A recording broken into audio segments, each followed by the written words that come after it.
Welcome to another episode of Today in Radio History. Today we spotlight an episode from The Haunting Hour, which was originally broadcast today, May 30th, 1949. Make sure to like and subscribe to us on YouTube and click that bell below to receive notifications on each weekday video upload. The Haunting Hour was locally produced and acted in the Philadelphia area at NBC affiliate KYW. This series went on into syndication and rebroadcast for the following 30 years over the Armed Forces Radio and Television Service, and as featured 1940s radio retrospectives over various FM radio stations as late as the 1970s. True to its genre, the circulating episodes provide some highly compelling supernatural dramas, as well as a subset of fascinating mysteries and detective dramas.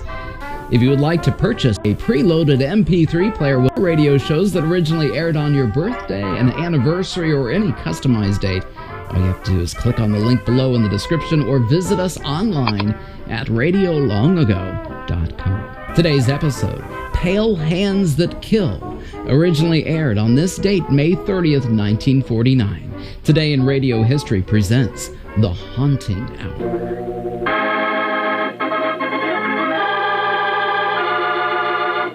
Pale Hands That Kill.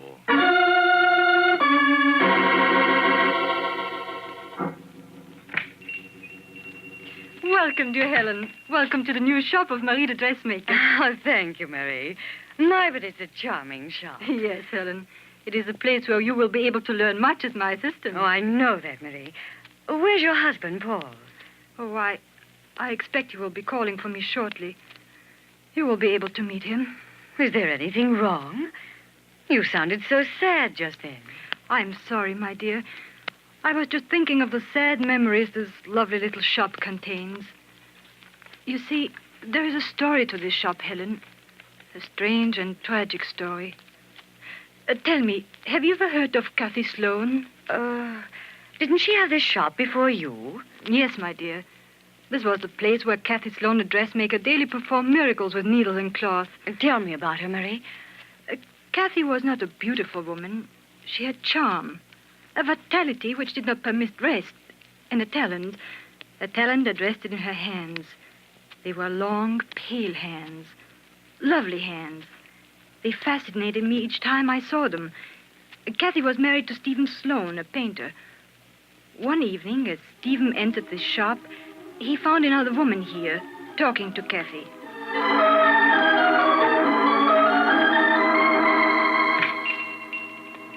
Well, hello. Who's the breathing mannequin, darling? Oh, hello, Steve. This is Alice Barton, my new assistant. Wow. Welcome, Alice. Thank you, Mr. Sloane. I know I'll be happy here. I'm going to make that my own personal responsibility. Oh, it's rather late, Steve. Shall we go? Surely. Can we drop you off anywhere, Alice? I don't think so, Mr. Sloane. I still have some work to do. Thanks just the same. Okay, then. Be seeing you. Let's take that cab there. Hurry. Oh, really, Steve, you embarrassed the poor girl. Oh, it's the other way around. She embarrassed me. That girl is pretty. Oh, trying to get me jealous, darling? Of course not. Driver, 12 Park South. Now, Steve, I don't think I could stand a repetition of your last romance. Don't be childish, Kathy. She wasn't very pretty, either. Let's drop the subject. All right, darling. It's just as unpleasant to me. Well, it wasn't to me. You had the whole thing wrong from the start. Oh, don't be angry, Steve. I've forgotten all about it. Sometimes I wish I hadn't. Steve! Oh, all right, forget it. I'm sorry. What did you mean by that? I don't know. It's not clear in my mind. What isn't clear? Let me alone, will you? Let me alone.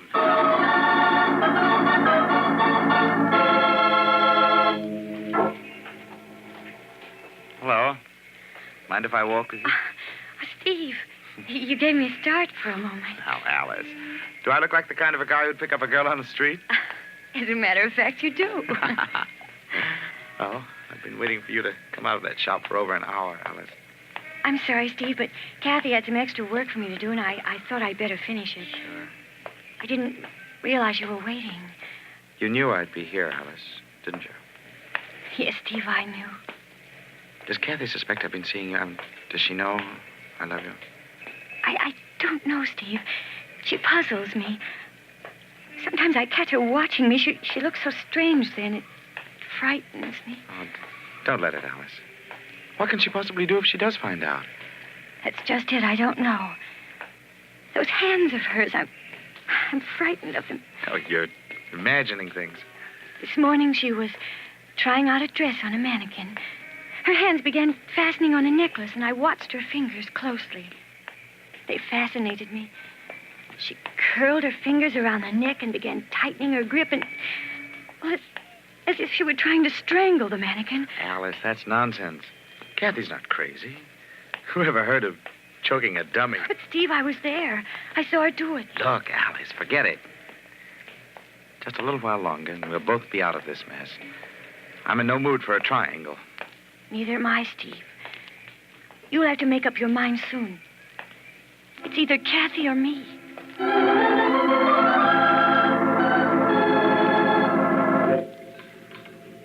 I've kept your dinner warm, Steve. Don't bother. I'm not hungry. Where have you been? Just out. By yourself? No. Well, where did you go? I stopped in at an art lecture on 3rd Street. Well, why didn't you phone me? I might have wanted to go. Well, I forgot. Look, darling, let's drop the pretense. I know where you've been. Look, Kathy, it's a little late for that witness stand routine. I'm going to bed. Not until we understand each other, Steve. I don't intend to sit idly by and be made a fool of. Look, Kathy, melodrama at night is too unnerving for me. Look, what's wrong with you? You're going to wear those lovely hands of yours to the bone if you keep twisting them like that. I know you've been seeing Alice, and I won't stand for it, Steve. I won't. What do you think you can do about it? You've got to choose between us. Will you leave me alone? This thing is turning around in my mind like a top. I'll decide, and darn soon.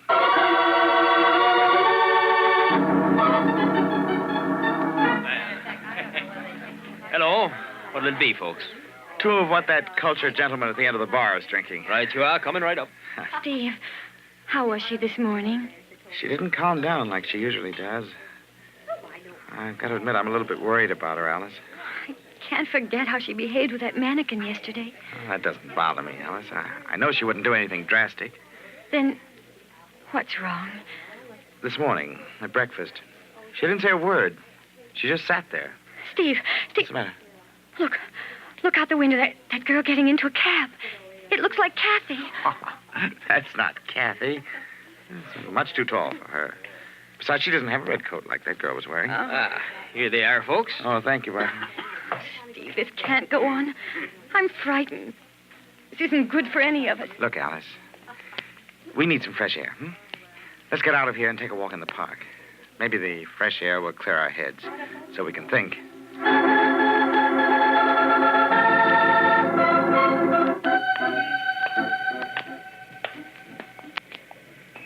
This is about as far as we should go, Steve. Why? What do you mean? Well, I can walk home easily from here. It's just a short walk across the park. Alice, I want to take you home. I'd rather not. Steve, listen to me. We can't go on like this any longer. He won't tell me that it's so, but we know it. We know there has to be a stop. I can't help feeling that there's something evil in all this. Our meeting secretly and not telling Kathy. Hiding it from her like an ugly sin. What do you want me to do? I've told you. We've got to decide, Steve. You've got to make up your mind which one of us you want. It's a tough decision, Alice. It's my home and Kathy against an unknown future and you. I'm going now, Steve. If you're here tomorrow night at the same time, I'll know you want me. If not, then goodbye. Alice, wait, Alice, wait. Which one? Which one?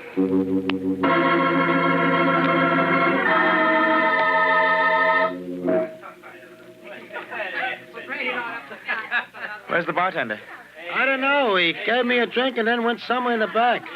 Hey, what's the matter? You got troubles? Oh, plenty.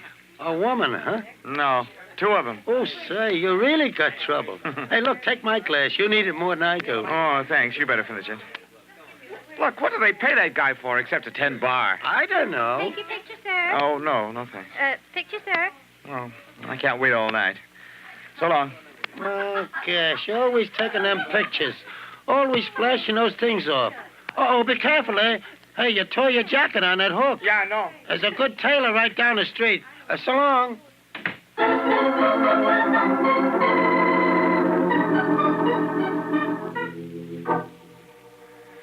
Is that you, Kathy? Yes, Steve. I didn't mean to wake you. That's all right. I came in pretty late. I expected you to be waiting up for me as usual, but I'm glad you're here now. Kathy, I've got to talk to you. It's important. Not now. It's very late. No, it's important. I can't wait. Well, you'll have to. Whatever it is, the morning will do. What? Steve, you've torn your jacket. Yeah, I caught it on a hook in a bar downtown just a little while ago. And I'll reweave it for you in the morning just before I go to the shop. No one will tell the difference. I'll make the cloth look practically brand new.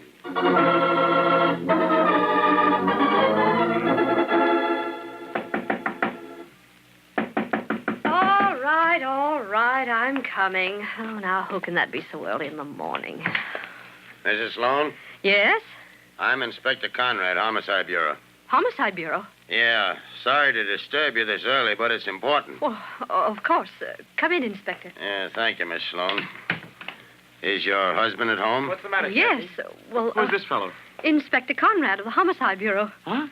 Well, what does he want with us? I was just coming to that, Mr. Sloan. We'd like to ask you a few questions about the murder of Alice Barton. Oh, no. Oh, no.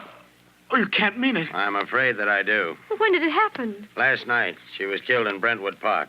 Well, what do you want with my husband? He was known to have been with Miss Barton last night. That can't be true. We have the sworn testimony of a bartender at a cafe where he and Miss Barton stopped to prove it. He also heard him invite Miss Barton for a walk in the park. Steve, is all this true? I'm afraid it is, Kathy. But I didn't kill her. I left her a few blocks from her house in front of the park. She crossed the street and went into the park when I left her. Where did you go after that? I went back to the bar where we'd been earlier. The bartender didn't mention that to us. Well, he wasn't there. He was in the back of the cafe or someplace. I don't know. Then how can you prove you were there? Well, wait a minute. I have got something. I tore my jacket on the way out in a hook by the door. Yeah, let's see the jacket. Sure. Here it is. You must have been very drunk last night during all this, Sloan. What do you mean? There's no tear in this jacket. Why, the cloth is practically brand new.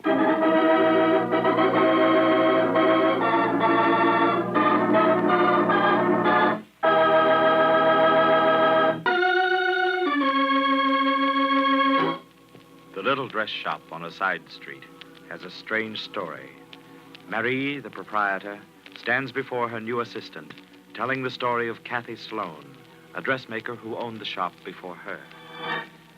It is now easy to understand, my dear Helen, the tragedy of Kathy Sloan, who once owned this shop.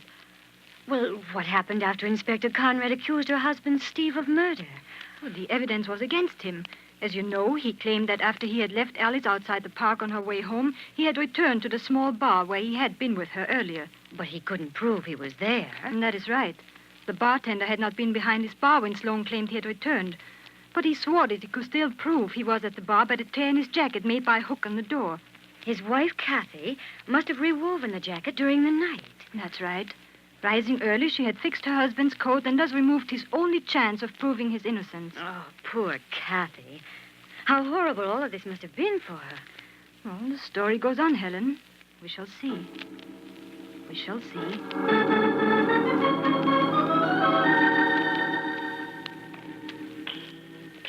Oh, what a terrible place this prison is. My poor darling. What do you want, Kathy? Oh, Steve, darling, please. I was only trying to help you. I didn't realize the tear in your jacket was your alibi. Why did you hesitate just then? Oh, Steve. Steve, why did you do it? Do you think I'm guilty? Please, darling, they'll hear you. You're insane. I didn't kill Alice. Oh, stop wringing those hands of yours. I'm not dead yet. Oh, no. Those hands. What is it, Steve? I don't understand you. She told me, but I only laughed. She watched you with that mannequin. How you put those long, ugly fingers of yours around its neck. How your fingers dug in tighter and tighter. You don't know what you're saying. She told me you killed her. Darling, please, you're wrong. I love you. Please. You've got to tell them, Kathy. You've got to confess. Confess? I don't know what you're talking about. They won't kill me, Kathy. They'll find you out. You'll die for murdering Alice. Alice, the girl I loved. Do you hear that? Alice. Steve, don't. I loved Alice. I loved her.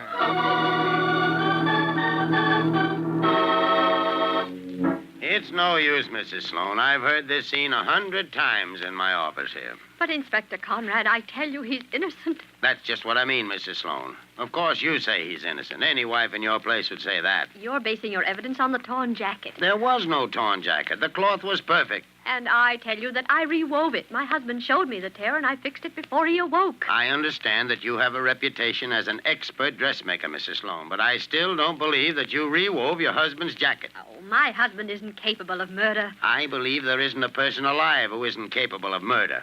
I'm sorry, but I'll have to end our interview. He loved her. He told me that. But I know he didn't do it. He admitted to you that he was in love with her? Well, yes, but that doesn't really prove anything. Quite to the contrary, Mrs. Sloan. It only strengthens my belief that your husband is guilty.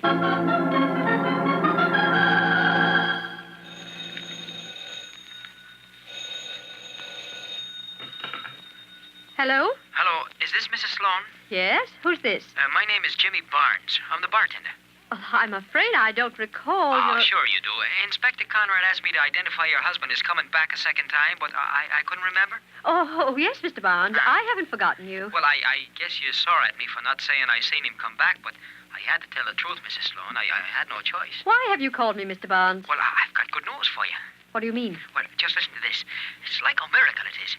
Some fella just came in here a few minutes ago and showed me a flashbulb picture of himself and his girlfriend that was taken at the bar the exact same time your husband claimed he was in here. I still don't understand. But you will in a minute. In the corner of the picture, there's a man seen just walking away from the bar. That man, Mrs. Sloan, is your husband. Are you sure? I'm positive. As a matter of fact, the whole thing is so clear it even shows your husband's jacket being held by some sort of hook by the door, but that's not important.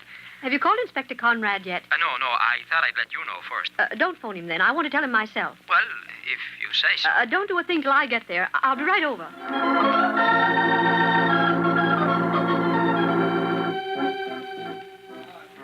But, Mrs. Sloan, why do you want the picture? I've just told you I have an appointment with Inspector Conrad this evening, and I want to give it to him. Oh, well, I guess it's all right. Oh, please, Mr. Barnes, the sooner I give the photograph to the inspector, the sooner my husband will be released and cleared of suspicion. Please let me have it. Oh, okay. Yeah.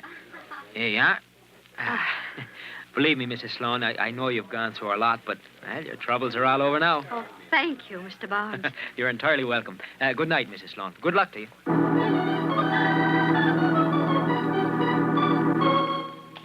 I hope you don't mind my calling on you like this, but I need a little more information. Why, not at all. I'll be glad to help. And while we're talking, I wonder if you wouldn't mind repairing this slight rip in my sleeve? Well, of course not.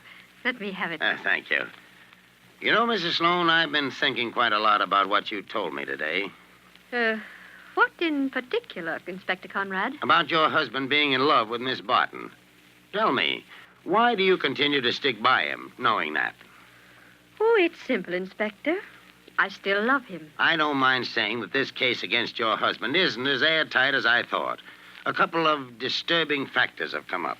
You mean you've discovered new evidence? No, it's not quite that. You see, I've thought all along that your insistence on your husband's innocence was just the same old story. But frankly, you've set me wondering. Yeah. Here's your coat, Inspector Conrad. Yeah, thanks.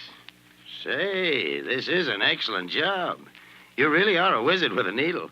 I can't tell that the cloth was ever torn. I told you that I did the same thing with my husband's jacket, but you wouldn't listen. I'm sorry. There's been a mistake. I'm going to release your husband from custody. Then you have the real murderer? Not yet. But you've got to get him. No one in the city is safe until you arrest him. The strength with which he strangled poor Alice and broke her neck shows that he's a maniac. You've got to get him. We will, Mrs. Sloan. But with your husband coming home now, you'll have good protection. You'll be all right now. You haven't a thing in the world to worry about.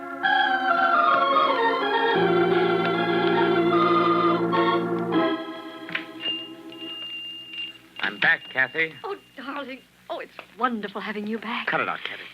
Steve, what's wrong? Don't touch me. After the way I fought for your release. That's the only thing I can't figure out. But it's probably part of your scheme to pin the murder on somebody else. Oh, stop talking like But that. your little plan won't work. You haven't got a chance. I don't know what you're talking about. Why do you think they let me go? They know who the real killer is. You can't live as a murderess, Kathy. They'll discover you. They'll find you out. You can't escape.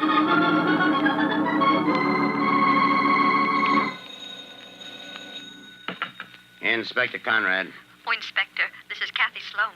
You've got to help me. What's wrong? It's my husband. He's gone crazy. Last night as he slept, he was almost feverish the way he talked. What did he say? He practically described his killing of Alice Barton. And when he awoke later, I saw him coming toward me with his hands outstretched. It was horrible. Did he hurt you? No. I got up as he came near me, and then he quickly made believe he was just looking for something. Oh, please, Inspector, you've got to help me. My husband's guilty. I know it now. He's a murderer.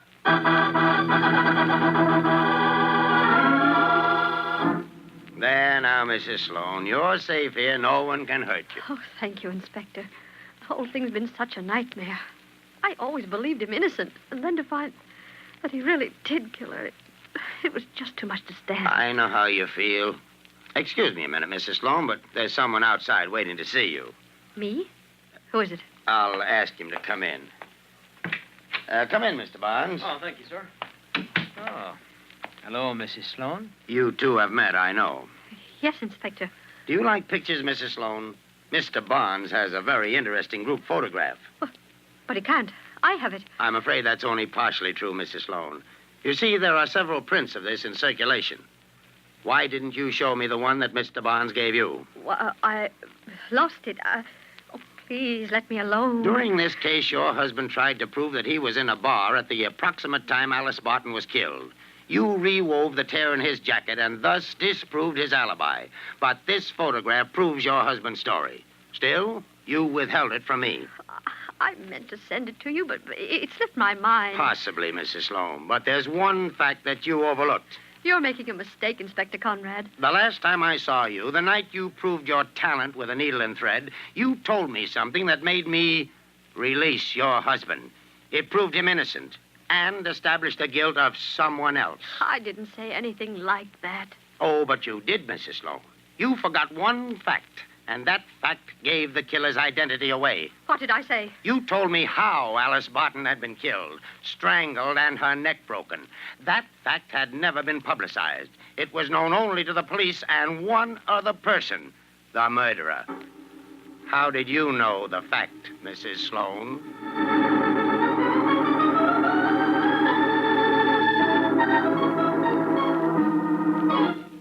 So you see, my dear Helen, this shop has quite a story to its name.